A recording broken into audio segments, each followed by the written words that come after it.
سروبي کې د لامبو وهلو خطرونو په تړاو د افغانستان برېښنا شرکت خبرداری او سپارښتنې.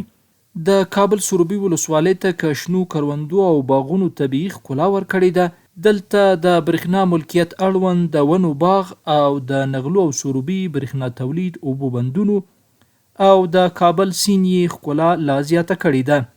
چې هره ورځ یې هیوادوال لیدو ته راځي او د یو ښکلي بېلځای په توګه یې غوره کوي.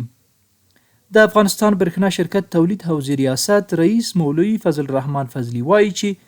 د سروبي ولسوالۍ اړوند نغلو او سروبي برېښنا تولید فابریکو اوبو بندونو کې د لامبو وهلو خطرونو په اړه د هیوادوالو له خبرولو سره بیا هم یو شمېر هیوادوال اوبو کې ډوبیږي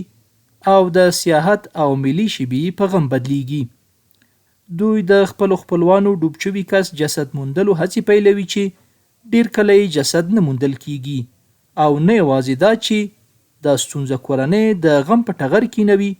بلکې د جسد موندلو لپاره د اوبو بند پرچاوولو غوښتنې سره برېښنا ته هم د میلیونونو افغانیو زیان اوښتو لامل کیږي. موږ ته په میلیونونو افغاني باندې تاوان ده، مالی تاوان دی بیت المال، او بل دا چې د دې د ژوند د ژغورلو لپاره یو مهم هغه ده چې باید ځانو سره احتیاط وکړي.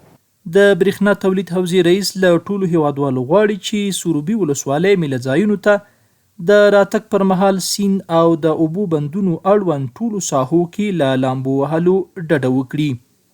د ډېر پیښ شوي د تېر کالو کې موږ د تقریبا 2-3 داسې پیښې لرلې چې ناخبره له کابل نه به راغلي وسایل چکر او تفریح ته، لیکن هغه غریبانو بیرته بیا په غم باندې تله. خلک هم له ځانو سره پام وکړي، هم د خپل ځان سره احتیاط وکړي، هم نور ملګري سره ځانو سره ولي هغوی په دې باندې پوه کړي چې په دغه مسیر کې د لامبو نه